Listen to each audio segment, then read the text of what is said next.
hvala vam za vaš čas. Ja, nekaj. Ja, itak. Ja, velik tematik sem imel danes zjutraj v glavi, s katerimi bi lahko začel, ampak stopil mi je ven, ker sem videl, da je vaša klinika poimenovana Ravnovesje. Ne? Ok.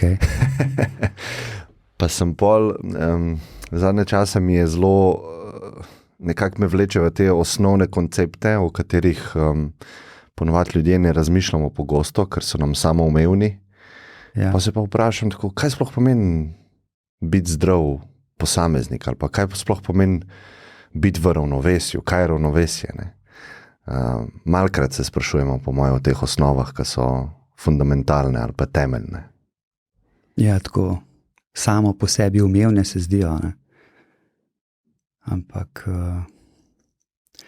sej so, če dopustimo prostor, po mojem, če naredimo te kontekste, če dovolimo, da se prepustimo na nek način življenju, da nas vodi in da to, kar začutimo, tudi upoštevamo. Tako se mi zdi, zdaj pa živimo v enih takih zahtevnih časih, bi rekel, ko nam svet pove, kaj je prav in kako bi morali in kaj je cool in kaj je modern in kaj je in. In velikrat je to stran od tega, kar je zares moje. Tako mi je občutek. In sam tudi razumem, ne, vse, če greva na drugo stran, na motnje in bolezni od ustreznega ravnovesja, ne, da so le te posledica ne stika ali pa neupoštevanja tega, s čimer sem pri sebi lahko v stiku, s čimer prihajam v stik, s seboj pa tega ne upoštevam. In da je to vzrok vseh motenj in bolezni. Zdaj, če bi poslušali stroko, so recimo sploh duševne motnje multifaktorsko pogojene, to se pravi, da na to, kaj se izrazi, vpliva veliko faktorjev. Od tega, kakšna je bila nosečnost, do tega, kakšno otroštvo sem imel, kakšne so aktualne težke okoliščine, v katerih sem, genetika, splošno zdravje v tem trenutku in tako naprej.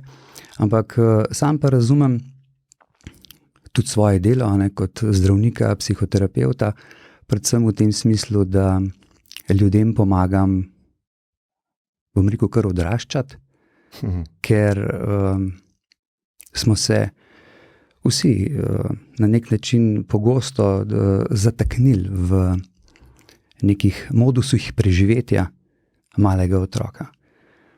Tako, kot otrok sem prepoznal, da je dober, sem bil bister, sem bil občutljiv in sem prebral, koliko česa hoče oče, mama, in sem uporabil te svoje kapacitete in izpolnil njihove želje in pričakovanja. In je bilo fajn, zaradi tega, ker sem bil od njih odvisen. Če sta bila one dva dober, je bilo to zame dober. In potem sem se to naučil. In potem sem videl, da tovarišice v osnovni šoli ravno tako funkcionirajo, če jih zadovoljim oziroma če izpolnjujem njihove pričakovanja, so one veseli, imam dobre ocene in je vse v redu. In potem v srednji šoli, na faksu in v službi. In potem se to na nek način sem se naučil, da če izpolnjujem pričakovanja sveta, da je vse v redu. Dokler ni. Vendar ob tem, tako pogosto ne poslušam svojega srca. Se oddaljim od sebe, oddaljim od tega, kar jaz želim, kar jaz pričakujem, kar imam jaz rad, kar je zame pomembno. In ko v teh vzorcih vztrajam leta, desetletja, se na koncu to odloži tudi na telo.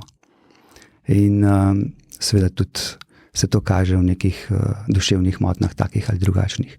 Najprej zagotovo v anksioznosti in potem lahko tudi še v čem drugem.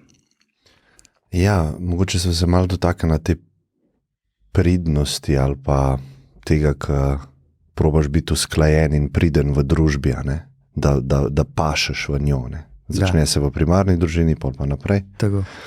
Se mi zdi, da ta sistem, ki smo ga postavili zadnjih 200 let, v enih aspektih deluje tako skoraj magično. Ne vem, veliko stvari nam deluje, pa kompleksen je, sploh za produktivnost. Yeah. Veliko ljudi smo iz revščine potegnali, dvignili smo se više po Maslovi hierarhiji, ampak vseeno pa se mi zdi, da generalno ljudje čutijo, da ima ta sistem ene pomanjkljivosti za posameznika, preveč ga potiska v ekstreme, produktivnosti. In potem nekje drugje to verjetno se kaže negativno. Doskrat sem videl zdaj na Instagramu, postavi sebe na prvo mesto. Malo sem slišal to. Ja, okay, pa sem bil malo tako skeptičen do tega, pa ne vem zakaj. Ampak verjetno je tudi tukaj potrebno neko ravnovesje. Se pravi, da sebe daš na prvo mesto, ampak da se ne naredi to egoistično. Kaj lahko tukaj rečemo o tem ravnovesju med tema dvema? O tem bi lahko bili govorili. Dobro, da imamo čas. Da. Ja.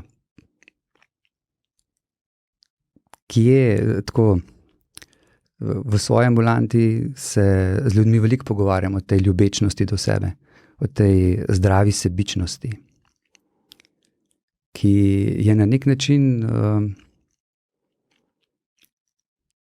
skoraj da prepovedana. Ljudje imamo hiter občutek krivde, če si vzamem stvari zase. Če si vzamem stvari zase na račun nekoga drugega, da je ob tem nekdo drug prizadet. Ali pa da nekomu drugemu ob tem ne izpolnimo njegove želje in pričakovanja. In tlele imamo kar boj v sebi. In biti v tem smislu v ravnovesju, da nisem sebičen in da gledam samo nase in hkrati, da poskrbim ustrezno zase, je kar izziv. Tako da, ja, pa se pogovarjava o tem. Zdaj, mislim, da je krivda eden tudi od pomembnih besed ali pa pojmov, ki ljudem na nek način onemogoča, da bi bili ljubeči s seboj, da bi bili ljubeči do sebe, da bi bili zdravo sebični. Krivda je seveda nek občutek, ki ga človek zgenerira zelo zgodaj, v najbolj nežnem obdobju svojega življenja. Mislim, da težko okrivim ali pa naredim krivega enega pri 30-ih, ki še nikoli ni bil kriv, ki še nikoli ni imel tega občutka. Ampak da je to nekaj, kar zgradimo zelo zgodaj. In sicer, kdaj je otrok kriv? Takrat, kadar nekaj naredi, kadar nekaj ušpič, pa je ob tem zavrnjen, pa je ob tem djan na stran. Kot kaznovan. Ne vem, mama mu ne da pozornosti, toliko si zamočil, da zdaj ne morem govoriti s tabo, ali pa je tu svojo sobo, ali pa pač je izgnan iz plemena, arhetipsko. To je pravzaprav smrtna obsodba, če zdaj karikirava. In to je tako neprijeten občutek zavrnjenosti, zapuščenosti, da ga otrok noče imeti in bo naredil vse, da se mu ta občutek ne ponovi. In potem se zelo hitro nauči, kakšen mora biti, da mora biti priden, kot ste rekli, izpolnjevati želje in pričakovanja sveta. In ob tem sistematično začne pozabljati nase in pravzaprav skrbi za to, da ni kriv. In se ne sprašuje, kaj bi jaz rad, kaj bi bilo zame, kako bi bilo po moje, ampak kako bom preživel tako, da ne bom kriv. Recimo, veliko ljudi v ambulanti reče, jaz sem imel v redu otroštvo, sam nič se ne spomnim. To je taka, niso te tepali, niso te zlorabljali, niso ti delali ne vem kakšnih hudih reči, ampak veliko si sam pripomogel k temu, da je bilo vse v redu. Se velikrat verjetno tudi odpovedoval samemu sebi, zato da je bilo vse v redu. In res je bilo. Vendar ne, kakšno ceno za to otrok plača, otrok ne ve za to. Otrok sam gre za tem, da je v tem trenutku vse ok. Ne vem, mogoče smo se malo zgubila, nisva se ok. Govoril o tem, kako ohraniti to razmerje. In zdaj, kako ohraniti ravnovesje, kako biti si dovolj, biti zdravo sebičen, poskrbeti zase. Verjetno tudi na ta način, da to, o čemer zdaj govoriva, da se tega zavedam, da to poznam, da to razumem, da sem odrasel, neko distanco odraslosti na to lahko tako pogledam in potem zavestno naredim to, kar vem, da je dobro zame. Ker če samo sledim občutku, pa recimo temu občutku iz trebuha, tam so spravljeni ti otroški občutki večinoma, tem občutkom ne morem zaupati, ker me bodo vodili na stara pota preživetja. In tlele sem v bistvu skozi v tem modusu stresa in težko je, ker je to moj domač modus. Ker je to pravzaprav edino, kar poznam. Je to na nek način moja struktura. Težko si sploh zamislim drugače, ne? Težko si zamislim drugače, nimam alternative. Tako mislim, da je v redu beseda, to je moja struktura, jaz sem tako narejen. Iz tega funkcioniranja sem se tako strukturiral. Funkcija in struktura se tele povežeta. In zdaj delo ali pa biti odrasel, če lahko govorim s to besedo, pa pomeni funkcionirati drugače, kakor je na mojem avtopilotu. Jaz sem tako navajen. Se pravi, tako sem strukturiran in če nič ne mislim, če sem na avtopilotu, bom tako funkcioniral. Zdaj, odraslo pa pomeni, ne, kljub tej strukturi bom funkcioniral drugače. Če poenostavim nek 10-leten proces v en stavek, prosim, ja. Je v bistvu prepoznava svojih vzorcev, prepoznava tega, da mi ne služijo več ali pa mi nikoli niso, in potem iz tega sprememba teh vzorcev, ki je avtomatska verjetno, ko razumeš, da ti ne služi več. Ko res razumeš, da to ni dobro zate. Prvi popravek bi rekel tako, ni res, da mi nikoli niso služili. Ti vzorci so mi služili, ti vzorci so imeli svojo funkcijo in so mi omogočili, da sem do danes preživel. To se pravi, funkcionirajo, so funkcionirajo. Ampak izhaja iz iluzije, bolj sem to mislil, če me mama zdaj zavrne, bom umrl, to, kar sva prej, čisto evolucijsko, to je iluzija, ne? Ni toliko ekstremno situacija, kot moj živčni sistem. Racionalno to razumem, racionalno to vem, občutim pa ne tako. Zato pravim, da tem občutkom na nek način ne moramo zaupati. Tem občutkom otroka, ki pa se prebudijo v konkretnih okoliščinah, zelo hitro začutim. In če se tega ne zavedam, če ne razmišljam o tem, bom reagiral tako, kot vedno doslej. Tako, kadar sem v frki, zagrabam ta najbolj rejnato štango, ki je zraven in se jo oprimem in preživim. Zdaj, se pravi, da je odraščati ali pa zavestno se odločati za drugačen način funkcioniranja ni tako lahko, ker sem milijonkrat bil v neki funkciji, v nekem vedenju in utrjeval to strukturo. Kar pomeni, da ko bom danes delal prav, tako kot je res dobro zame, na to strukturo, se ob tem ne bom dobro počutil. Mislim, da je to zelo pomembno sporočilo. To se pravi, ko jaz delam prav, se ne počutim dobro. Kako to ne more biti prav? Ja, je. Zaradi tega, ker to, to novo funkcioniranje na nek način striže s to mojo strukturo. In ko delam prav, ta prvič je grozen. Ker ta prvič rečem ne bom prišel, ne bom delal, ne bom ti prišel naproti, se počutim zelo slabo. 4 prijatelje moram poklicati, kaj sem naredil, kako sem jaz zdaj nemogoč in tako naprej. In cela žlahta me more tolažiti, da je vse v redu. Ko naredim drugič, je še vedno težko. Ko naredim 10-tič, je že malo bolje. Ko naredim 100-tič, se še spomnim tega občutka. 1000-tič. Ampak kaj se je zgodilo? Zgodilo se je, da sem jaz ob tem novem vedenju počasi spreminjal to strukturo in je ne obnavljal na star način.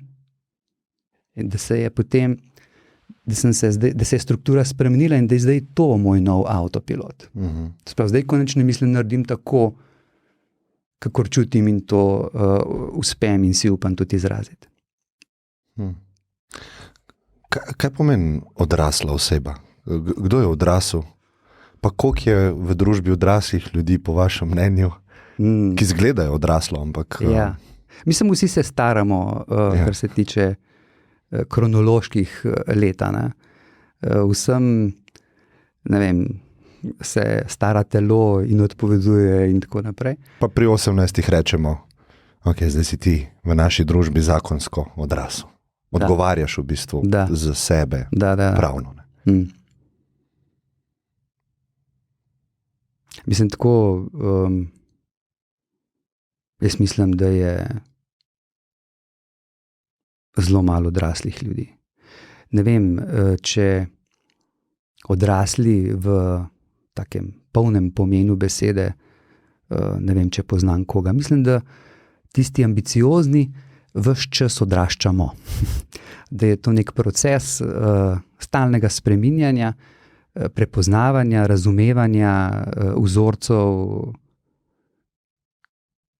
ki smo jih ne vedeli, ne hoteli, dobili od prednikov, ki jih nosimo morda v sebi kot neko informacijo od kdo ve kdaj.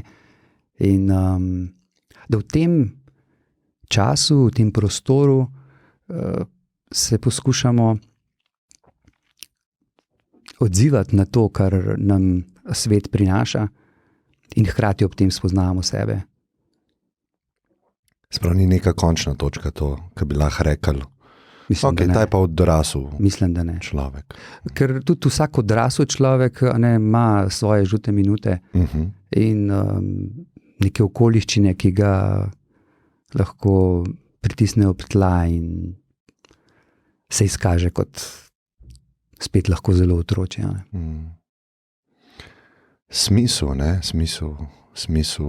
ki ga čuti človek za to, da živi. To se je verjetno čez zgodovino spreminjalo. Ne vem, koliko ste razmišljali kaj o posameznih obdobjih človeštva, ali pa tudi posameznih civilizacijah, ker zdaj sem omenil ta naš sistem, ki traja 200 let in se mi zdi, saj jaz mislim, da malo ljudem povzi ta smisel ven iz roka. Ja. Problem tega časa z moje oči je v tem, da je vedno več istega. Da vsi na nek način postajamo, če lahko tako rečem, sivi. Socialna omrežja definirajo, kaj je prav, kako se mora, kaj pomeni biti kul. Kaj je sprejeto, pa kaj je sprejeto in kaj ni. In vsi zdaj drvimo v to. In ob tem se mi zdi, da se odpovedujemo samim sebi, in da nam zmanjkuje barv. To se pravi, problem zame je v tem, da je vedno več sivine in premalo barv. In kaj pomeni biti barven? To pomeni biti svoj, imeti pogum, imeti vizijo in jo tudi živeti in biti to, kar pač si. To pa ni tako lahko. Zato pa rabiš čas, zato pa rabiš mir. Tako, časa pa miru, pa vemo, da v tem času ni. In da tudi če ima človek čas, gre pa na telefon, pa se mu dogaja. In ti zasloni, ki nas potegnajo, se mi zdi, da je škoda večkratna, da nam definirajo, kako moramo razmišljati, kako moramo percipirati svet in sebe na eni strani, na drugi strani nam pa zagotovo jemljajo ta prostor, ta čas, ta mir, ki bi ga lahko preživel, ne vem, v naravi, recimo, kjer so veliko bolj organske, domače vibracije človeku, kot pa na zaslonu. In mislim, da je problem res v tem, vsi gledamo isto, vsi razmišljamo isto, to sistemu verjetno na nek način ustreza ali pa tistim nekim posameznikom, ki imajo koristi od tega, predvsem finančne. Drugače pa mislim, da se na nek način zgubljamo in da pa pravzaprav ima vsak možnost in pravico odločati se drugače. Ampak malo ljudi se za to tako odloči. Ker je lažje, prideš zmatran iz službe, je lažje prižgati zaslon, kot obliti se v trenirko pa jeti v gost, recimo. Ker je več možnosti, da se ti kaj zgodi, da kaj premisliš, da kaj... Koliko pa mislite, da je bila religija povezana s tem smislom? To so, dostikrat slišim pač neke te teorije, da nam je to koristili z tega vidika, ker smo imeli nekaj večjega od sebe, ali pa smo stremeli k nečemu, kaj je večje od nas, pa se pa lahko vrnemo na tisto spet, če sem jaz center tega mojega sveta, sebe moram dati na prvo mesto, verjetno včasih so dali, ne vem, Boga ali pa neko bogoslužje na prvo mesto, pa so tam najdel mogoče smisel, ne vem, sprašujem se. Ja, zdaj to odvisno, po mojem, s kjer ravni to pogledava. Mogoče še preden se tega lotva, mislim, da rabva še drugi del te zdrave sebičnosti, da ne bom napak razumljen. Ne gre samo za to, da sem jaz v središču pozornosti. Je pomembno, da delam, da raziskujem svojo barvo, da zaradi sebe, zase, in potem, da ta barva gre tudi v svet, da s to svojo barvo oplemenitim, obogatim tudi druge. Da sem toliko iskren, pošten do samega sebe in da potem tak in tam stojim. Ker če to naredim, potem imajo tudi drugi možnost se temu zdaj prilagoditi, to nasloviti, se s tem poukvarjati, če sem pa jaz cilj, tako kot vsi, če me pa ni, pa nima noben več od mene. Tako da s tem, ko jaz se ukvarjam s seboj, s tem, ko jaz razmišljam o sebi, s tem, ko se jaz postavim na svoje mesto, s tem omogočam tudi drugim, da se razporedijo bolj po svoje. Tako se mi zdi, da če sem jaz iskren, pošten do sebe, da v doglednem času, da je vedno za vse prav. Da ne moram na nek način zgrešiti. Vendar to je že pa stvar bolj srca kot trebuha. Mislim pa, da gre preko glave. Tako, kot sem se prej pogovarjala. Kot otrok sem generiral te občutke v trebuščku in zdaj, če delam iz trebuščka, bom verjetno obnavljal desetletja lahko do konca svojega življenja te iste vzorce. Jaz mislim, da zelo veliko ljudi živi z enimi vzorci, ki so jih dobili tja do osnovne šole. In če je možno, da se prešvercaš s tem do 95, jej. Velikokrat pa, hvala Bogu, potenciali, sposobnosti ljudi uraščene, urojene, ne dopuščajo tega. A ne, in imajo ljudje težave. Ki jih pol morajo nasloviti. S katerimi se morajo ukvarjati, se morajo s seboj ukvarjati. In da so te težave pravzaprav tiste, ki jih na nek način spodbudijo v osebno rast in k odraščanju. In da postajajo bolj to, kar zares so. Ja, to mi je zelo blizu, kar ste rekel. Jaz se sicer s sabo ukvarjam, ampak naslednja posledica tega, ker sem se ukvarjal s sabo, je, da imajo drugi več od mene, pa lažje življenje ali pa boljše življenje, bolj polno. To smo povezani med sabo. Absolutno, seveda. Saj lahko, da je ta prvi stik, ko jaz rečem ne boleč, neprijeten, vendar ne imaš na drugi strani možnost, da zdaj ti razmisliš o tem, pa se ukvarjaš, pa prilagodiš, pa tako naprej razmisliš in si tudi sam primoran potem narediti kvantni skok v razmišljanju. Tudi, kar se tiče najnega odnosa, recimo. Tako da v dolgoročnem smislu mislim, da je to, da ne moramo zgrešiti. Ja. Če sem iskren, pošten do samega sebe. Ja.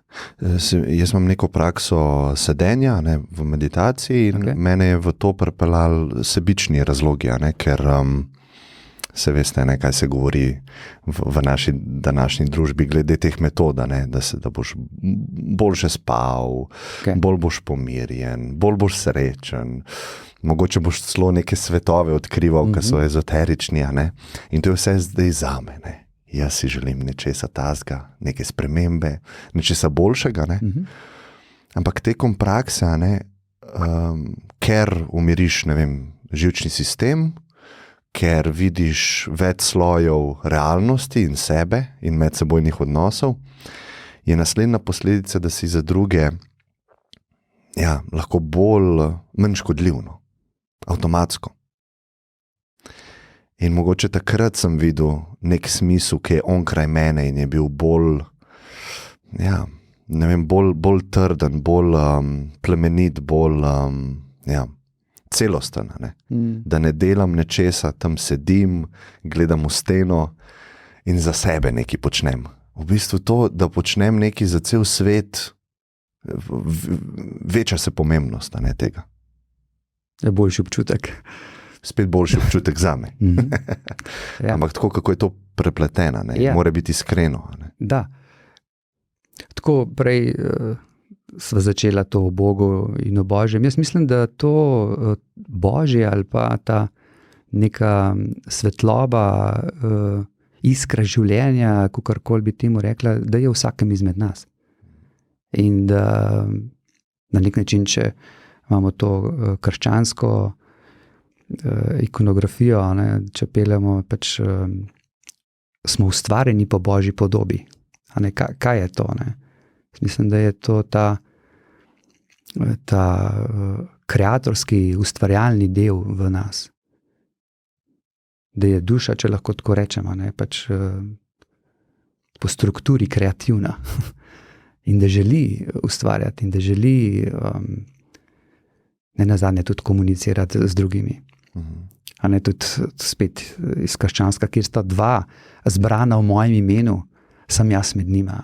Kot se mi zdi, da je to ta pozicija, kjer jaz razumem svojo naravo in spoštujem tvojo naravo in vem, kako zelo sva si podobna.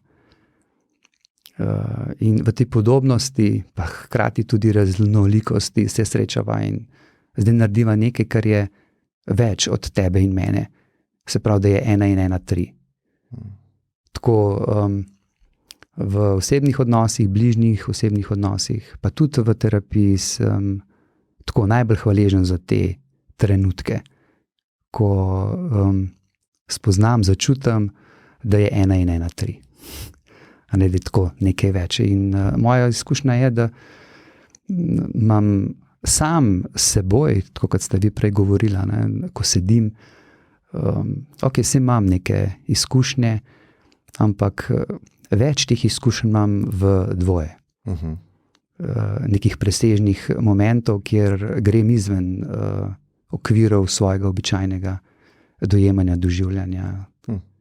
In da se mi večinoma prav v dvoje na nek način razkrivajo mogoče tudi kakšne ideje, kakšni prebliski, da so ustvarjamo. Da brez drugega ne bi bilo mogoče. Ja. Kaj pa je ljubezen? A ne? Pa dostikrat ste omenili danes srce. A ne? V kakšnem kontekstu mislite srce? A mislite v fizičnem, materialnem smislu, to razumem, da to je organ, ki pumpa kri, a ne? A mislite kaj v povezavi s tem dotičnim materialnim organom, ali mislite en del nas, ki je bolj, ne vem, srčen, bolj, ne vem, v njemu se skriva nekaj drugega, kot v racionalnem. Metafizičnega. Ja, recimo. Ja, oboje. Oboje. Zadnje leta se ukvarjam z enim projektom, kjer ljudje poslušajo svoje srce dobesedno in hkrati podporna besedila. In to smo imenovali ENSO. ENSO kot zen budistična beseda, oziroma ki predstavlja tisti krog, ki je narisan z eno potezo čopiča. In je pač krog kot v krogu, seveda. In pomeni popolnost, hkrati je tako nepopoln ali pa popolnost v nepopolnosti, spontano, tako popolno prisotnost tukaj in sedaj. In tudi ta, seveda, naš digitalni stetoskop, ki zdaj končno v ugledu luč sveta, je tudi krog. In je prirejen digitalni stetoskop v tem smislu, da poleg tega, da omogoča poslušanje srca, se pravi tum-tum, da so naloženi noter še teksti. In da potem človek položi ta digitalni stetoskop na prsni koš in slušalke in posluša svoje srce. In to je dosti taka, ko sem jaz to s tem začel, čist po enem skoraj naključju, sem videl, da poslušanje lastnega srca deluje zelo tako avtohipnotično. Pod maminim srcem smo vsi poslušali njeno srce. In ko poslušam svoje srce, me zelo hitro odnese v neko drugo stanje zavesti. In jaz sem se vse življenje ukvarjal s klinično hipnozo, ali se ukvarjam. In sem videl, sem bil navdušen, to je pa res tako hipnotično stanje, ki se vzpostavi tlele zdaj. Res bi bilo fino samo še dodati ene tekste in imamo tako hipnotski kontekst. In potem smo to razvijali in veliko ljudi, že več 100 jih je to bilo deležnih tega tretmaja in ljudje se zelo lepo odzivajo. V laboratoriju smo dokazali, da tovrstno početje povečuje srčno koherenco. Srčna koherenca je pojem optimalnega duševnega in telesnega ravnovesja. To je eno doživljanje, kjer se najbolj počutim, kjer sem najbolj zdrav in v katerem najbolj funkcioniram. Tako, za razliko od sproščanja, kjer grejo, kjer se vse skupaj malo zmanjša, se pravi ta aktivnost vsega živčevja malo pade, je pri koherenci je zanjo značilno, da so razmerja simpatičnega, parasimpatičnega živčevja v optimalnem razmerju. Se pravi, formulo bi najbolj vozil v stanju koherence. Takrat si najbolj odziven, takrat je najbolj čutiš, najbolj doživljaš in se najbolje odzivaš. Kako pa to zmerite? Ja, to je dobro vprašanje.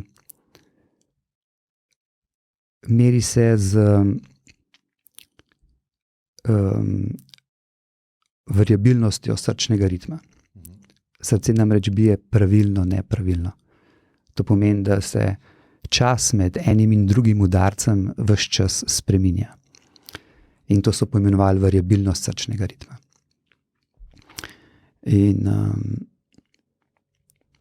zakaj? Zato, ker se srce ves čas neprestano prilagaja spremembam v okolju in v telesu. In glede, tudi odgovarjamo na to vprašanje, ali je srce samo pumpa. Ni, daleč od tega. Ne. Srce je v tem fiziološkem smislu tudi endokrina žleza, oddaja hormon, oksitocin, hormon navezanosti, hormon ljubezni, ne. Potem natriuretični hormon, ki ureja ne samo elektrolitsko ravnotežje, ampak ima še druge funkcije. Potem je to srce generira oziroma producira nevrotransmiterje, noradrenalin, adrenalin, dopamin. Poleg tega predvsem, najbolj pa je pomembno, da seveda srce generira elektromagnetno polje oziroma valovanje. Tako kot možgani. Samo da je električno polje srca 100-krat večje kot polje možganov in 5000-krat večje magnetno polje, kakor magnetno polje možganov. In včasih smo se učili v šoli, da so možgani glavni, da sodoben koncept govori o tako imenovanem dvojnem procesorju, srce in možgani. Da skupaj v nekem soupravljalskem smislu nadzirata delovanje vsega bitja. In med seboj komunicirata preko pulziranja, preko živčevja, predvsem pa preko hormonov, predvsem pa z elektromagnetnim valovanjem. Spravo svetlobno hitrostjo. Elektromagnetno valovanje je svetloba. In svetlobno hitrostjo komunicirata med seboj in upravljata celoten organizem. Tako da tlele se neki drugi koncepti srca odpirajo, kakšen je zares njegov pomen, in mi je to tako zelo zanimivo. Sam ga razumem pravzaprav tudi kot portal. Portal, ki povezuje vse celice telesa, sprejema informacije in jih oddaja, kontrolira, vodi delovanje organov, organskih sistemov in celic. Hkrati pa tudi seveda mi komuniciramo preko elektromagnetnega polja, ki ga srce zaznava in oddaja. Srce so zmerali, da do 10 sekund prej zaznava situacije, ko jih potem mi prepoznamo z drugimi čutili. Recimo, da bo zdaj en prišel v prostor, srce ve 10 sekund prej. Ker že verjetno s tem oddajanjem elektromagnetnega polja bere. In verjetno tako, če greva v to metafizično raven, morda tudi stik s presežnim. Da je pa spet mogoče ta krščanska ikonografija Kristusa, kjer je srce bilo pravzaprav tisto, ki je ves čas zdravilo. In pa tudi, če greva gledati stare pesmi vedno je bilo srce pogumno, modro, vedno je srce ljubilo, a ne tako pač. Zakaj bi pumpa to? To ni domena pumpe. Ja, kako so recimo Egipčani stari se posebej posvetili temu organu, ko so mumificirali, ne? Ali pa druga ljudstva v Južni Ameriki. Ne? To srce je vedno bilo nekako izpostavljeno. In moj se itak pol ukvarja s tem, kaj so mogoče oni vedeli ali pa verjeli, kar mi ne, ali smo zgubili neka znanja, ali smo šli čisto v drugo smer, mogoče racionalno in se ta stvar pol izgubi. Ja. Ampak to je zelo zanimivo. Ne?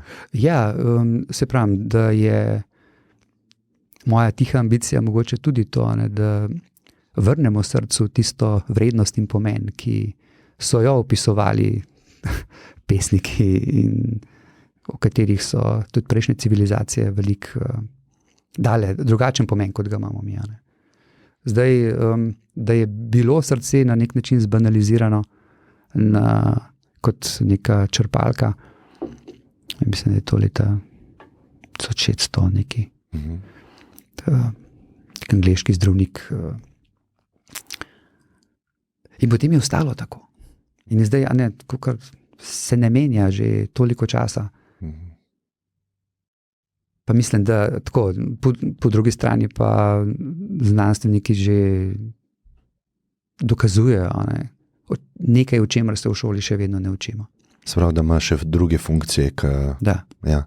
Se to je zelo zanimivo, ker človek stoji v nekem času, mi dva sva rojena bila v 20. stoletju, zdaj greva čez 21. stoletje in nekako težko si je predstavljati čez 150 let, kakšne stvari bojo samoumevne, ki so nama zdaj mogoče take ezoterične ali pa take neznanstvene. Ja. Ja. Ker nikoli v zgodovini, tisti človek, ki je tam stal, pa je, verjel, da je Zemlja ploščata ali pa da je center vesolja, to je valjda logična stvar bila. Mi smo center vesolja.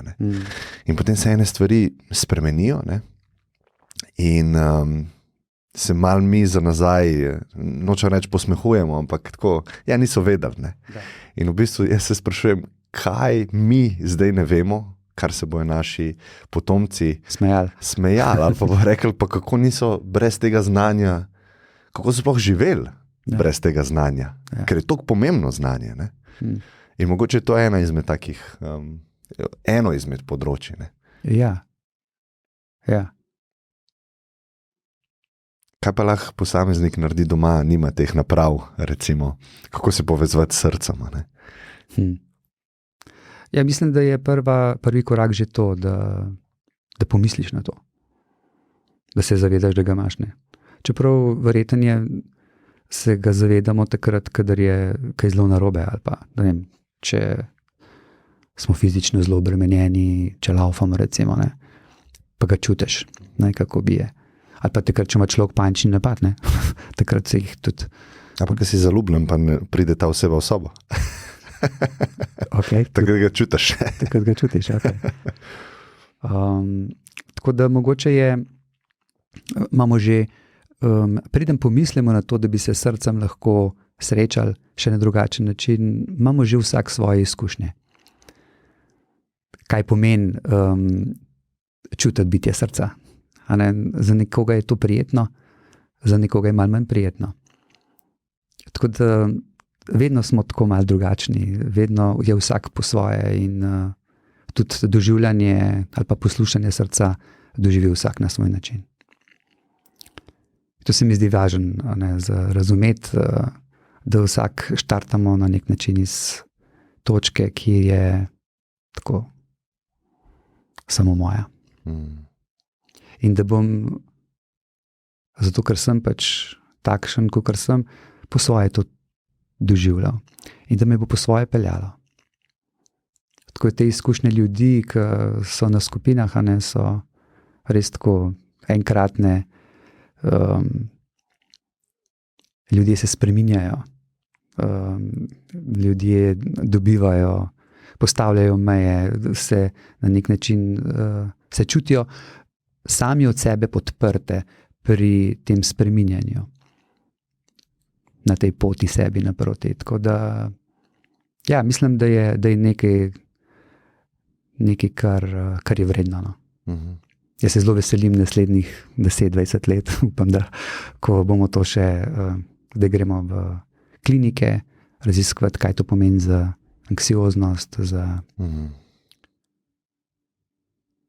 povečan krvni tlak, za spanje. Tako da, ja. In to se mi zdi, no, da je nekaj, kar je lahko tudi moj osebni prispevek k temu. Ne samo zame, ampak da to ponudimo svetu. Vidite smisel v tem? Absolutno. Ja, to so se prej pogovarjali. Ja. In to je res, mislim, koliko je pomembno, da človek najde neko področje, v katerega sebe da, a ne, za druge tudi. Da tam se skriva, saj zame osebno, smisel. A ne. Ja, kjer je smisel, ne vem, jaz zelo rad upravljam svoje delo kot zdravnik, kot psihiater, kot psihoterapevt. In to početje mi res prinaša veselje, no, meni je zelo rad to počnem. Sem se pa mogoče to v zvezi s srcem še vedno spraševal, kako funkcionirajo jate. Jate ptic, jate rib. Ko se potopiš, pa sprožiš roko, vse ribce naenkrat, v isto stran. Ptiči vsi naenkrat zavijo in se ne zaletijo. Tako. Usklajeni so. Ne? Usklajeni so na polno. Ne? In sem dolg časa tako se spraševal in raziskal, v čem je fora, kako to oni, kdo je ta glaven, kdo to vodi, kako se to grejo. Ne? In mislim, da sem ravno ob tem raziskovanju srca prišel do odgovora. Pravzaprav to je z svetlobno hitrostjo, so povezani med seboj. In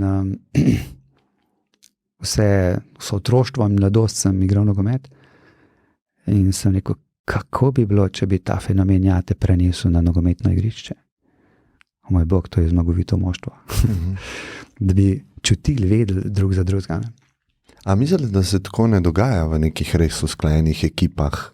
Mislim, da ja. In da so te vojaške specialne enote raziskujejo v to smer, ne? Zato ker komunikacija mora biti zelo učinkovita, mogoče s kretnjami ali pa da čutiš ti drugega, če si SWAT team ali pa tjulen. Če si tjulen.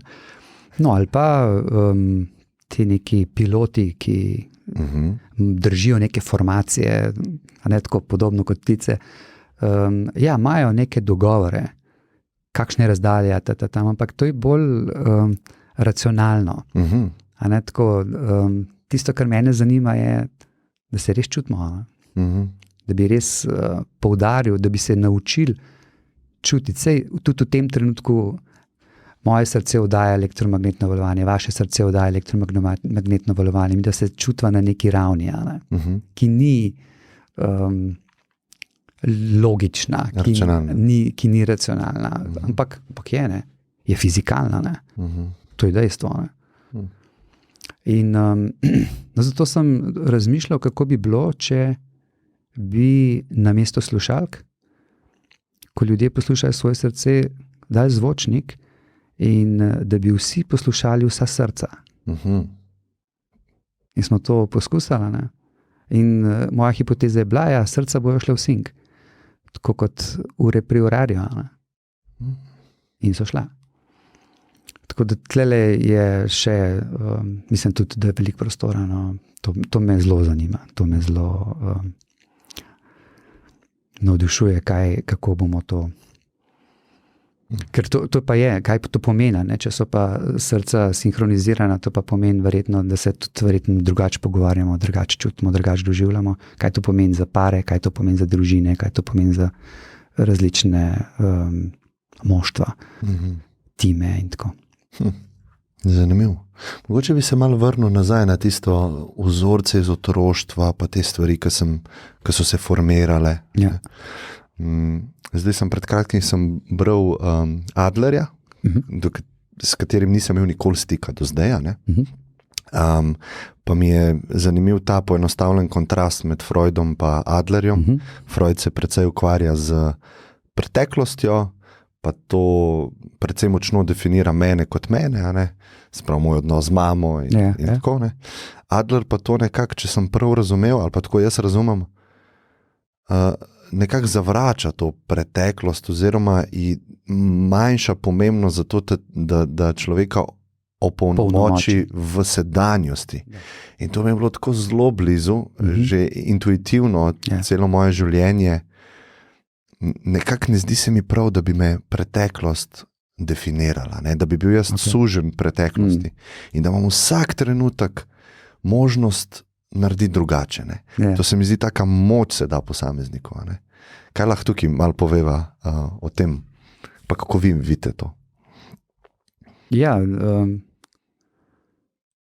meni se zdi to zelo fajn, to, kar pravite, ne? Da nisem ujetnik preteklosti in tega, kar se mi je zgodilo, in da zdaj sem uječi in ne morem ven. To sva govorila prej, ko sem v taki strukturi in če sem na avtopilotu, če ne razmišljam, če se ne ukvarjam s tem, bom tako stal. Me bo to definiralo.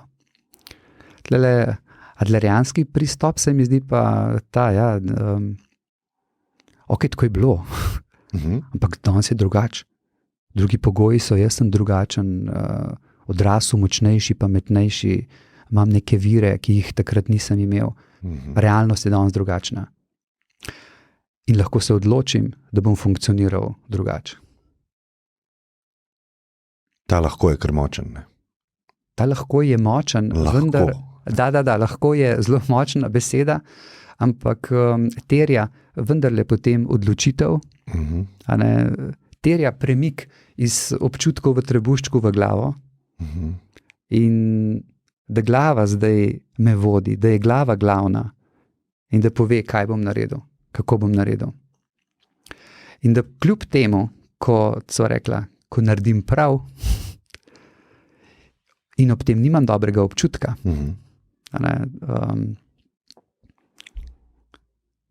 da vztrajam v tem.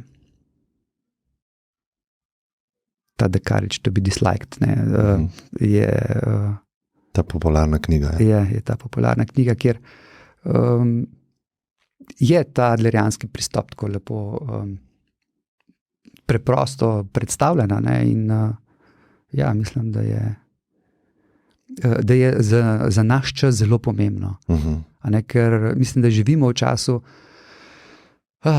nekega spreminjanja, preobratov, če so pregovorili o 200 letih, pa če govorijo o 500 letih, se mi zdi, da se je v zadnjih, 5,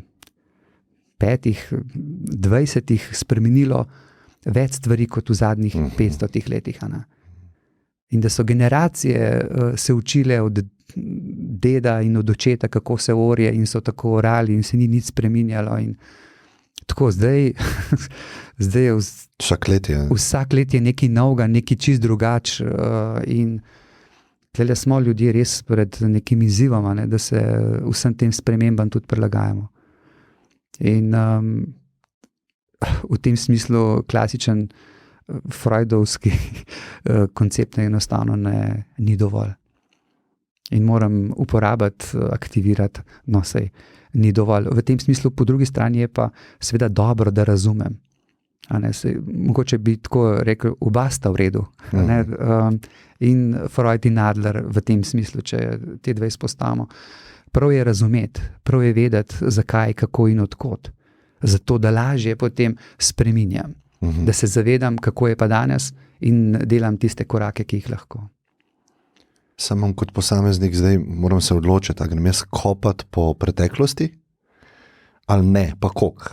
Ja. In tukaj je moja intuicija bila, ne vem, veliki teh metod zdaj pa tako res, kar nek ruski bife je, metod za pomoč samo sebi ali pa izboljševanje mojega počutja. Ja. In vse te metode, ki grejo res ekstremno v preteklost, se meni zame niso zdele uporabne, smiselne. Ja. Mogoče pa za nekoga drugega pa so. Mogoče jih pa ne rabite, ne? Ne vem. Mogoče jih pa ne rabite še zdaj. Mogoče pa ne tako, da vsako življenjsko obdobje verjetno prinaša svoje. In da je pravzaprav moje edino delo, da sem toliko pogumen, pa tudi toliko iskren, pošten do samega sebe, da prepoznam, kaj je zdaj na vrsti. Sam vem, da me tudi dolgo let ni zanimala preteklost. Ne, tako, da šele po 50. v bistvu se je odprlo nekaj, tako da začenjam razumevati mojo lastno preteklost, mislim. Ne? In se odpira sama po sebi. Pa kdo so bili moji predniki, pa zakaj je tako, pa tako naprej. Kljub temu, da smo imeli v procesu izobraževanja veliko tega. Ne? Ampak tako zares se je meni odprlo po 50. Da, ne? In je ok. Lahko zdaj mogoče sestavljam neke puzzle, ki jih prej nisem razumel, in me delajo zdaj tazga in to, kar zdaj sem. In verjamem, da bo prišel nek drug čas, ko se bo mogoče odprlo kaj drugega in ok. Mogoče lahko še Junga omenva, kakšen je vaš, mogoče te 3 so taki glavni, ki jih jaz poznam, ne? On je od vseh 3 najbolj, kako bi rekel, metafizičen ali pa gre izven tega racionalnega, ne? Ja, tudi pogumena, ne? Ja. A lahko poveste vaš odnos z njegovimi idejami ali pa z njim? Ja, meni je Jung tako kar blizu, no? Če bi mogel koga izbirati, verjetno bi si izbral njega, da sva si najbolj blizu. V tem smislu, da je bil zelo širok, zelo odprt, se pravim, pogumen v tem smislu, da je tudi šel v stvari, da je sprobaval, da je šel čez mejo tako, tudi to, kako je uporabljal sanje, mi je zanimivo in ga še uporabno v tem smislu. Praktično, klinično. Recimo ne govori o tem, da so vsi karakterji v sanjah deli mene samega. In kjer del zdaj predstavlja kater karakter v sanjah in kaj to pomeni zame. No? Tako da ni tudi se ukvarjal z astrologijo, tako je v tem smislu šel čez. Tudi sam mislim, da je astrologija lahko neko sredstvo, kjer dober astrolog lahko veliko prebere, veliko vidi. In včasih tudi priporočam, da ljudje, ki pa iščejo pomoč pri meni, da se posvetujejo s kakšnim astrologom, predvsem v smislu severnega vozla. Severni vozel, južni vozel, to so neke konstelacije, kjer se lahko prepozna misija duše. Po kaj sem prišel. V katero smer je pomembno, da investiram svojo energijo. Kaj je neka moja naloga? Lahko tako rečem? Lahko, ja. Tako da mislim pa, da gre pravzaprav vedno za iste reči, ki jih mogoče malo drugače poimenujemo ali pa pogledamo z drugega zornega kota, da gre pravzaprav za eno samo čarovnijo, ki rečemo življenje in pač kako ga, kje ga...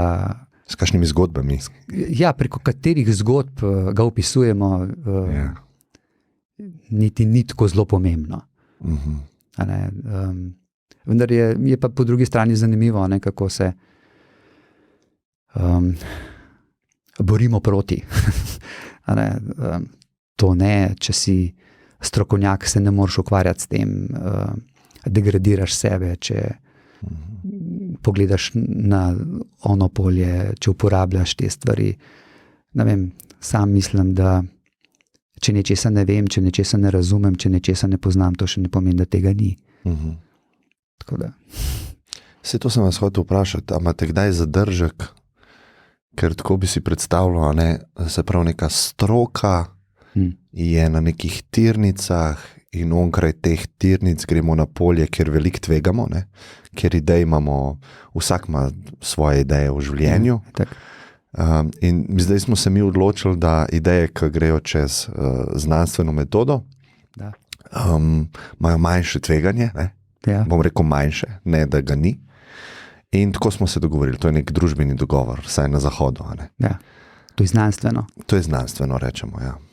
A imate kdaj zadržek, ker zdaj se astrologijo ste omenil, ne? In to mi je zelo zanimivo, ne? Nisem pričakoval danes, da se bova o tem sploh pogovarjala.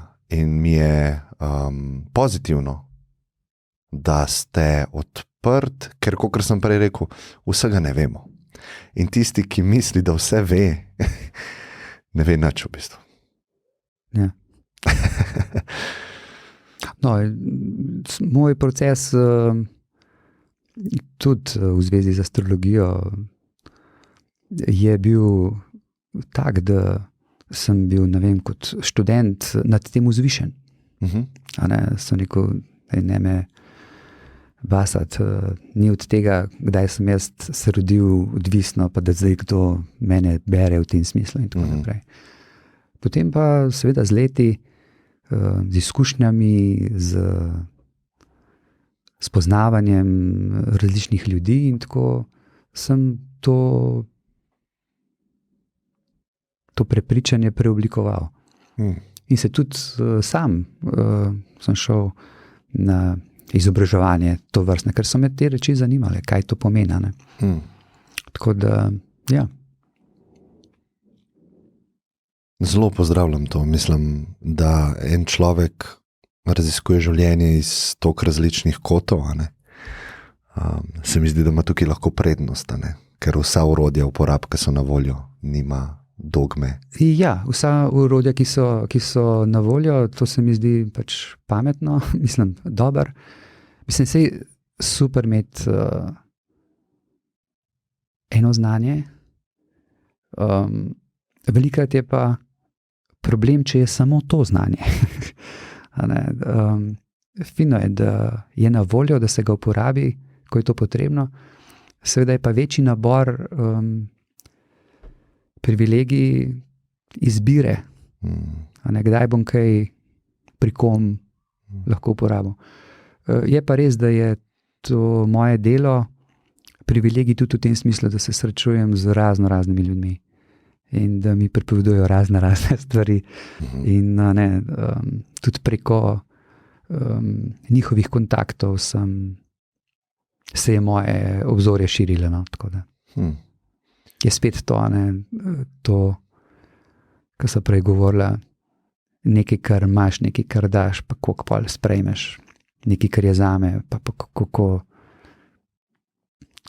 Ta ples se mi zdi tako lepno. Vzhod pa zahod, ne? Ja. Ker vem, da se tudi vi s tem ste se srečevala, z vzhodnjaškimi znanji, lahko tako rečemo. Vzhodneje od Evrope. Ne? Okay. In to je meni tudi zelo blizu, predvsem zaradi tega, ker mislim, da smo na zahodu z glavo rešili ful težav, oziroma jih rešujemo z racionalnim pogledom na svet. Sploh stari Grki so meni fascinantni, kaj so vse nastavili, da naša civilizacija je tako nastavljena, kot je zdaj. Pa vzhodnjaki ali pa vzhodnjaške filozofije so se pa manj ukvarjale z zunanjim svetom, pa kako manipulirati ta svet, da bo taka miza, da bo meni služila. So šli pa notranje raziskovati. In to se mi zdi dobro, preplet teh dveh stvari, notranjega in zunanjega. Koliko vi v vaših praksah uporabljate mogoče kakšne vzhodnjaške pristope? Pa kakšni bi opisali, da so to pristopi? Mislim, ne vem, mogoče prav to poslušanje srca se mi zdi, da bi pasala v to vzhodnjaški model. Se pravi, kjer si vzamem čas, kjer si vzamem prostor, ki je namenjen samo zame in se od tega sveta izoliram in se obrnem navznoter in tam iščem odgovore. Tako da to vedno ljudem priporočam ta umik od sveta. Veliko mojih ljudi, ljudi, ki iščejo pomoč pri meni, so v gozdu. grejo v gozd, grejo ob jezero sedeti in tako ne. Tako da ta del, mislim, če rečemo duhovni, je na nek način najvišji postavljen. Tako se mi zdi, če ta duhovna neka vibracijski nivo, informacijski, da je potem tudi duhovni, duševni bolj stabilen in seveda tudi fizičen. Če je od zgori, potem, če je od zgori prav stoji, potem je po celi vertikali, tako kot mora biti. Ne? In potem zaporedju bi vi šli urejati? Ne, mislim, da ravno obratno, da ljudje pridejo s potrebo in s pričakovanjem, da se najprej uredi telesni nivo, ker zaradi njega najbolj trpijo, pa potem duševni. Ne? In da šele zlagoma in počasi prihajamo do teh ravni. Če jih že prej niso negovali. Ampak mogoče tako, kot ste prej rekli, religiozno, ja, potička za veliko noč, pa tako, ampak seveda to je res zgolj nivo religije, ne pa duhovnosti. Da, ko rečem duhovnost, je ta obratno vznoter, to, kaj sem, kdo sem, kaj zame prav, kako je po moje. In ja, mislim, da je to nek tak, neka taka vertikala, ko je ta ravna, ko se to postavi. Funkcionira telo, je mir v telesu in tudi človek dober občutek, da gre tja, kamor mora. To, kdo sem, kaj sem, pa začela sva pogovor s tem, ne? Neke stvari sem prejel in vzorci so se vzpostavili in to sem zdaj jaz. Ne? Ja. Ta občutek jaza, ne? To je v bistvu ena taka najbolj zanimiva stvar, se mi zdi, no? Ki jo vzhodnjaške filozofije dobro, nočem reči napadajo, ker to je malo nasilen izraz, ampak grejo pogledati to. Lahko rečem. Yeah. Ker tam se vsi te vzorci, se mi zdi, da začenjajo, ne, pa se konstantno potrjujejo, pa držijo take, kot so. Ne. Kdo jaz sem? Ne. Ena znanka mi je rekla v šali, ker ima diagnozo depresije, ne, da je ona depresivca. Ne. In se mi je zdela taka zanimiva, ker sem to prebral, a ne, to je res taka identifikacija sebe z nečim. In če ti sebe identificiraš, ne more biti drugače, dokler jaz sploh obstajam. Ja. Ne bom vprašanja postavil, samo tako malo me zanima. Ja, jaz mislim, da se v tem konstruktivističnem pogledu, ne, da se jaz ves čas samega sebe delam. In da seveda okolje me pri tem tudi vpliva na to, kako jaz samega sebe delam. In ja, jaz se poistovetim s svojim telesom, svojo starostjo, svojim poklicem, svojim statusom, takim in drugačnim. Tako da, ko so me enkrat vprašali, ok, kdo ste, ne? Sem rekel, jaz sigurno sem človeško bitje, sem telo, sem žival v tem smislu, ne? Imam organe, mišice, kosti in tako. Sem pa sigurno tudi informacija, vibracija, svetloba, če hočete. Ne? Tako da. A lahko to malo raziščeva? To mi je zelo zanimivo. Ker jaz sem tudi to vprašanje verjetno se postavil, pa kdaj sem ga tudi prejel, kdo sem jaz.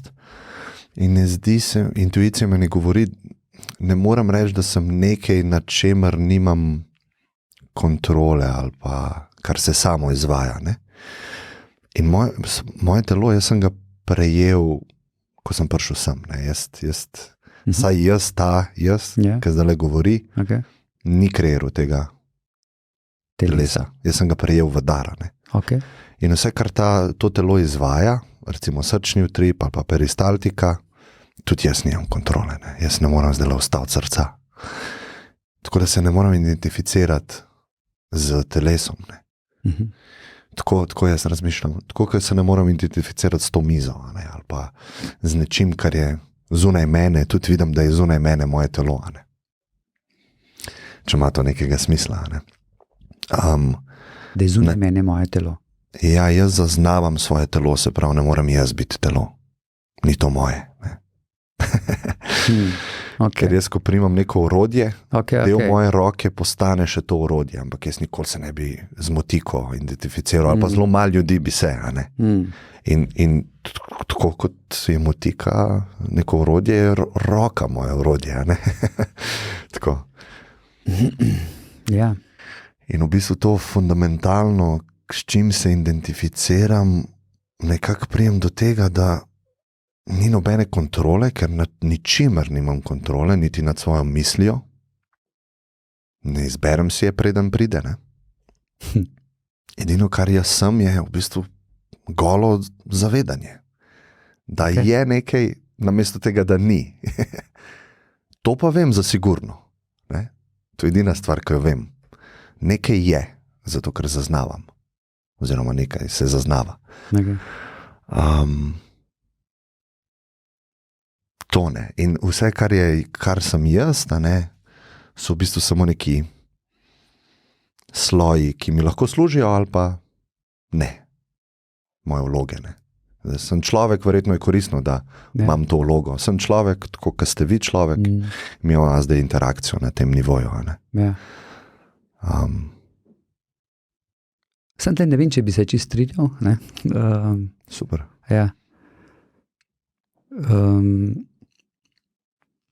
Tako tle, po mojem, mora iti na nivo, ne vem, če bom to znal speljati, ampak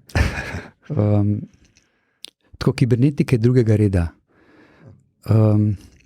Kibernetika je beseda industrijske revolucije, upravljanje, to se pravi, imamo A, damo to v črno škatlo in potem vam pride B izdelek. Pač, ne.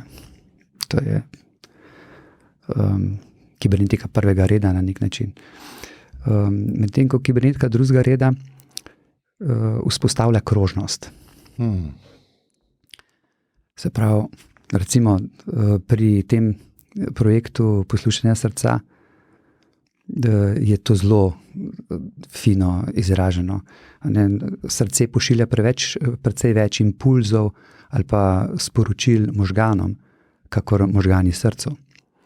Pa vendarle je to taka samoregulatorna zanka, v katero, mislim, jaz o tem nič ne vem, v bistvu, ampak vendarle, potem je tlele moja zavest, ki pride tudi zraven, in ko jaz se zavedam svojega srca, že vplivam na in to vpliva na možgane. In potem možgani pošiljajo drugačen input srcu in srce vpliva drugače bije in jaz to zaznam in spet vplivam na ta celoten proces. Se pravi, to je nekaj, kjer sem vključen se pravi, mi daje na nek način, mi odvzema na nek način kontrolo, me pa obdari z občutkom, pa ne samo občutkom, s soudeleženostjo v vsem tem procesu. In mislim, da je dosti podobno tudi s telesom. Tle sem rekel, tako da se mogoče tle ne morem čist strinjati z vami, da jaz kreiram In tle je pol ena pomembna reč tudi odgovornost. Ker če bi bilo tako, kot ste rekli, bi se lahko neodgovorno obnašal do svojega telesa. In vprašanje, če bi ga še imel. Zakaj pa bi bila to posledica, da bi se neodgovorno obnašal do telesa, če bi tako verjel, kot sem opisal? No, tako je pač kot miza. Ne? Aha. Ok, se tudi mizo lahko pobrižem, pa se lepo do nje obnaša. Zato, ker mi služi. Ker mi služi, ok. Ja. Da. Sej, tudi lahko, po mojem, lahko je ta nivo, ampak mislim, da je ta soudeleženost in prepletenost in da tudi telo vpliva na to, kako se jaz počutim. Da tudi telo vpliva, da je to nek hardware, ki nosi software. Če rečeva, da je software ta svetloba, ta vibracija, tista iskra življenja v meni in je telo samo na posodo. Ampak mislim, da se prepleta, no? da je ta, da eno podpira drugega in da eno brez drugega ne more. In ko eno gre, drugo umre. Tako da... Ja. Zanimivo, recimo tako, mi se v šoli na faksu nismo tega učili, ampak da je dejansko v telesu svetloba. Vsak kvadratni centimeter kože emitira, izloča do 1000 biofotonov na sekundo. Vsaka celica ima svetlobo. Več kot 90% te svetlobe naj bi bilo okrog DNA-ja. In ko se sprosti molekula ATP, se pravi ta univerzalni prenašalec energije po telesu, adenozin trifosfat, ki je sestavljen iz nukleotida adenozina in so pripeti na 3 fosforjevi ioni. Ko se sprosti ta visokoenergetska fosfatna vez med enim in drugim fosforjem, en odcepi, se sprosti toplota in foton. Kar pomeni, da človek deluje na svetlobo in na toploto. Da smo otroci sonca. Tako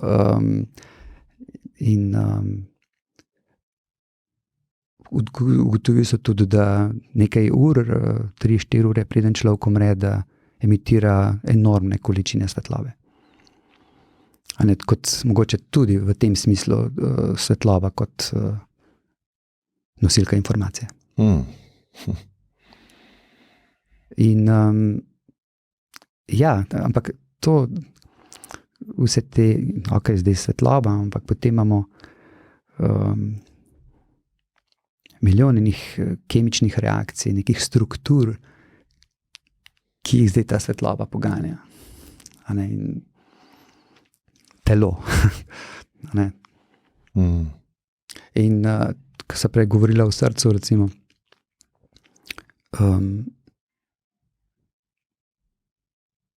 pomembno je, kako bije srce, a sem jaz v koherenci ali ne. Ker srce je najbolj sveti organ v telesu. In domnevajo, da, že kar dosti piše o tem, no, da srce svojo koherentno svetlobo v bistvu deluje na vsako celico. Prav na DNA. In ga s tem upravlja. In ko so delali raziskave v koherenci, so videli, da če je človek tesnoben, če je napet, če je jezen, frustriran, da je graf variabilnosti srčnega ritma hektičen, neurejen. In da takrat, kadar je miren, ljubeč, prijazen, hvaležen, da je graf variabilnosti srčnega ritma pravilna sinusoida. In to so rekli, to je pa koherenca. In zdaj, če povežemo te zgodbe,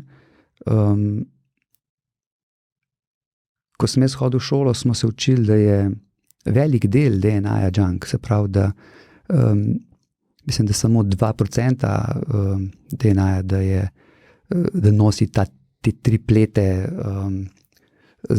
ki definirajo, kakšne aminokisline se bojo tvorile oziroma se bojo sestavljale v beljakovino na ribosomih.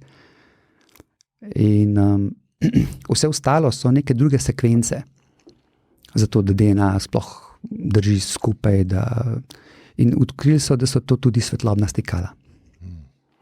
In glede na to, katera svetlobna stikala se prižigajo, temu primeren del DNA se prepisuje in temu primerne beljakovine se na ribosomih tvorijo in temu primerna biologija celica steče. Se pravi, zdaj, če greva nazaj, ne, ko sem jaz napet, frustriran, jezen, nisem v koherenci, se prižigajo ena stikala in steče ena biologija celice. In ko sem jaz miren, ljubeč, prijazen, hvaležen, se prižigajo druga stikala v celici in steče drugačna biologija v celici. In mogoče imamo tle že ta psihosomatiko. Tako, in zato je tako pomembno, no, da se pač že sedaj in ves čas dobro počutim. Ker tako najbolj spet pomagam telesu, da biologija v celici teče na optimalen način. Ker gotovili so, da ko je srce v koherenci, da je to pravzaprav psihofiziološka koherenca. To je. No in to poslušanje srca je nekaj, kar mi to omogoči. Ker pomeni, ideja je, da pač ima človek to doma in se posveti pol ure na dan in se pomirja. In ne pomirja, ampak pride v koherenco, pride v optimalno. Pride v stik s sabo, s svojimi rečmi, ki so zdaj na vrsti. Tako, srce ve. In ko se srce pa možgan pač itak sta povezana, no, ampak ko se pridruži še zavest temu, potem imamo nek nov ples, od katerega lahko profitiramo. Velikokrat ste omenili prednike danes. Ne? Predniki? Predniki. Okay. Veliko se govori tudi o epigenetiki, ne? Da. Ali lahko malo kaj o tem poveva? Kaj vemo zdaj trenutno? Mislim, ne vem vse, kaj vemo, ampak kaj mislimo, da vemo? Ja, kaj mislimo, da vemo.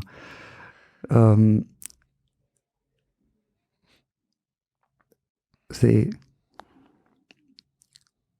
če bi poslušali te ljudi, ki se ukvarjajo s šamanizmom, bi govorili o tem, da 7 generacij vpliva na to, kako sem jaz danes. To se pravi, jaz poznam svojega očeta, jaz poznam svojega starega očeta, pa nič več. Se pravi, da poznam 2 stopni, 5 stopenj pa ne. Nimam pojma. In, lahko rečem, ja, oče je bil tak, staroče je bil tak, pismo, jaz sem isti v liniji, moj sin je tudi podoben. Tako se smo res isti modeli, ne vem čem pač. Ne samo po fizičnem izgledu, ampak ne vem, po nekih strukturah duševnega aparata, recimo. Ja, ljudje se velikokrat govorijo o genetiki, da bi ste rekli epigenetika. Epigenetika je seveda pojem, ki vključuje okolje, da je odvisno od okolja, kateri genom oziroma katera se bo izrazil, kaj se bo od tega, kar je na genomu izrazilo in kaj ne. Sam bolj razumem vse skupaj kot vibracijo, ki se prenaša iz roda v rod in seveda vsi smo mi svoje otroke na nek način zafrknili in jih poškodovali. Zakaj? Zato, ker so bili pač in živeli v moji vibraciji. In jaz sem pač bil v taki vibraciji, taki, kakršni lahko sem, kakršni znam biti. In to je to. In ne moram dati otroku boljši in več, kakor imam zase. Tako velikrat ljudje pridejo k meni, pa jaz samo otrok ne bi rada zafrustrirala in jih uničila. Ampak odgovor je, lej, najprej sebe naredi, pa boš to največ naredila za svojega otroka. No, ampak predniki, se pravi, da je to pravzaprav nekaj, v čemer se otroci kopajo in da so to potem, in da to vpliva na njihovo strukturo in da to pač nese naprej. Če se ne zaveda, če ne razume, tukaj so zdaj lahko tudi pri Freudu, in potem se odloči, ne, jaz lahko drugače, menjam vibracijo. Se lotam tega, kar se moji predniki niso. Naredim nekaj, kar moji predniki niso. Ampak ja, nosim pa te lahko iste ali pa vsaj zelo podobne norme, prepovedi, pravila, ki me oblikujejo. In nimam pojma odkot. In nimam pojma zakaj. Zakaj se jaz danes slabo počutim, če je pač. In potem šele, ja, z poslušanjem zgodb, mojih sorodnikov, čisto slučajno, a res, in se lahko povežejo neke stvari. In mislim tako, da smo veliko bolj povezani, kot si upamo predstavljati. Spet recimo jaz kot mlajši, sem rekel, kaj, to je moje življenje, jaz bom to po svoje, to, ker jaz hočem in to bomo tako naredili. Ne. Tako vsako zgodovini človeštva. Tako, nič me ne more se upre staršem. Obremenjevati, nič me ne more nazaj vleči, ampak seveda je pa, da se razumemo, večina stvari od prednikov dobrih, pozitivnih. Ne nazadnje na ramenih velikanov, če hoče. Tako, oni so to, zaradi njih jaz sem. Tako, koliko ljudi se je ljubilo, da jaz danes sem. Tako, to se mi zdi taka pomembna misel, zavedanje in tudi ne nazadnje hvaležnost vsem, ki so bili pred mano. Ne glede na to, kako so po svoje trpeli in šli skozi življenje. Dela so najbolj, kar so najbolj znali. Tako kot jaz. In dali so nam ta dar življenja. Absolutno. Z enim prijateljem sem se pogovarjal, ki je odločen, da ne bo imel otroka. In sem malo razmišljal o tej ideji, ker meni nikoli ni bila blizu, jaz bi zelo želel imeti otroke, pa nisem nikoli pomislil, zakaj. In pa me je na misel padla glih ideja o mojih prednikih, pa ne samo vrsti Homo sapiens, če greva nazaj milijone let. Vsak ta organizem, ki je bil pred mano, je imel potomca. Da. Dokaz za to sem jaz. Da. In to so milijoni in milijoni let. In zdaj se bom jaz odločil, da to ustavim. In to se mi je zdela tako nora ideja, tako absurdna ideja, da si je verjetno ne bom mogel dovoliti. Ker to so milijoni in milijoni let. In vso to trpljenje, vso to odrekanje, vso to, tudi v živalskem svetu vidimo, kako ščitijo potomce te organizmi ali pa živali. To se je dogajalo v moji preteklosti, da sem jaz lahko tukaj. In se mi zdi, da sem dolžan predati to štafeto življenja naprej. Lepo. Ampak to je moja misel bila takrat. Povezani smo tako res čez darovanje življenja. Štafeto darovanja življenja naprej. Da lahko nekaj obstaja namesto nič. Ja. Veliko misli mi gre ob tem. Seveda je lepo, jaz mislim, da je imeti prvega otroka največja sprememba v življenju. Fiks. Fiks. Tako pač, da te spremeni, obrne in postavi neko drugo perspektivo. Po drugi strani so pa ljudje, ki jim to ni dano. Ki ne, da bi se odločali, ampak jim enostavno to ni dano. In pri teh ljudeh, tako malo v metafizičnem smislu, pravijo, da na nek način zaključujejo linijo. In da so zadnji v vrsti, ki morajo dokončati posel posamezne linije. Ja. In kar nekaj imam tega tudi v ambulanti in se ljudje res sprašujejo, ne bom mogla imeti otrok, nič ne bom pustil za seboj. Kaj je moj smisel? Kaj mi je za storiti? Kaj je to, kar moram dokončati? Tako, da se ukvarjajo na nek način z drugo vrsto odgovornosti. Odgovornostjo za nazaj. Za rod, ki mu je omogočil, da je on danes tle. In seveda potem prideva še do večje metafizike pač o tem, da časa ni. In da je vse tle.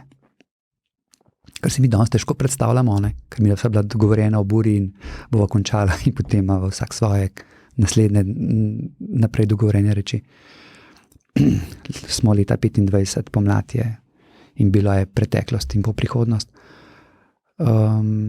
Ampak ja, to je spet nek naš konstrukt, skozi katerega pač doživljamo svet in si pripovedujemo zgodbo o sebi in o svetu. Tako da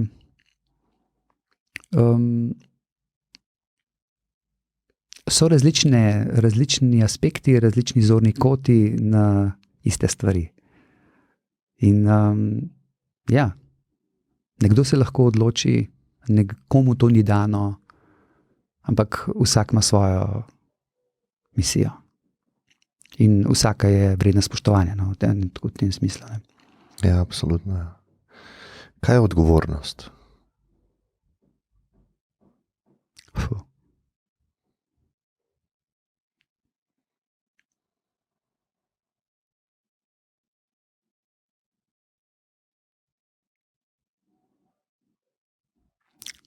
Odgovornost. Ne vem, kako pa Klemen vidi odgovornost. Kako pa vi vidite? A jaz? Vi ste tudi Klemen? Ja. Nisem vedel. Sposobnost odgovora. Ok, bravo, dobro. Ampak odgovora na kaj? Moje vprašanje je, zakaj se počutim tako, kot se počutim. Če sem sposoben pravilno odgovoriti na to vprašanje, sem odgovoren. In kaj jaz mislim, da je pravilno? Ne iščem vzrokov zunaj sebe. To se mi zdi odgovoren posameznik. Prevzeme popolno odgovornost za svoje življenje, takšno, kot je zdaj v tem trenutku. Okay. Da ni vlada kriva, moja bivša punca, moj starš. Yeah, okay. Zdajle jaz sem odgovoren za svoje stanje. Tako bi jaz odgovoril.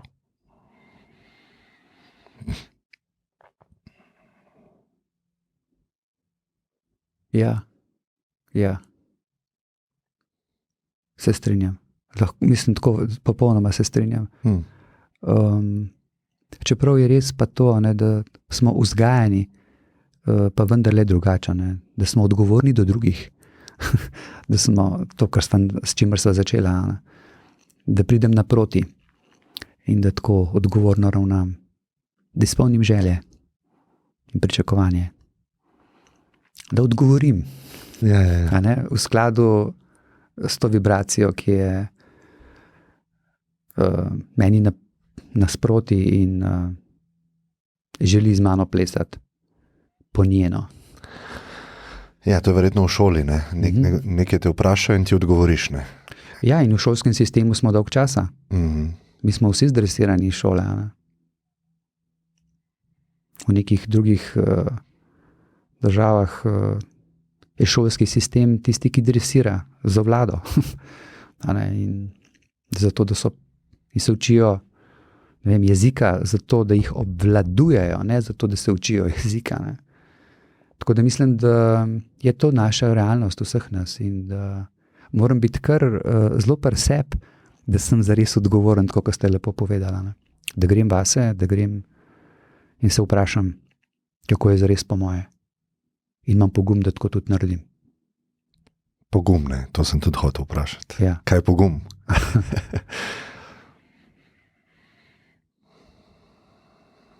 Ja, pogum mislim, da je vezan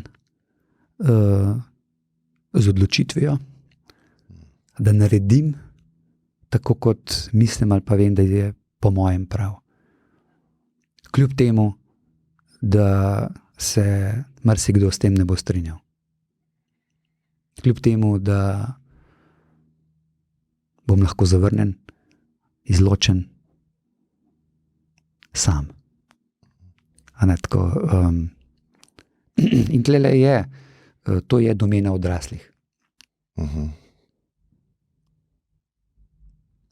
Se pravi, nekdo, ki je odrasel, si to lahko privošči.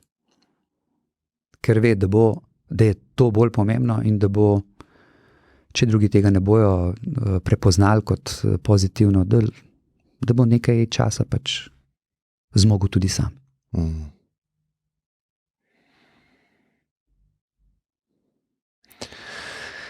Ja, jaz bi se vam rad zahvalil za pogum, pa kot vidim odgovornost, pa to tretjo stvar, odprtost, kar me je danes zelo prevzel pa navdušil. In enako želim tudi vsem tem, ki so to poslušali. Pogum pa to odprtost. In zahvalil bi se vam za čas. Ga spoštujem in Z veseljem. ja, tako da. Tudi vam hvala za mehko vodenje in lep čas, ko sva ga preživela skupaj. Hvala, bodite dobro.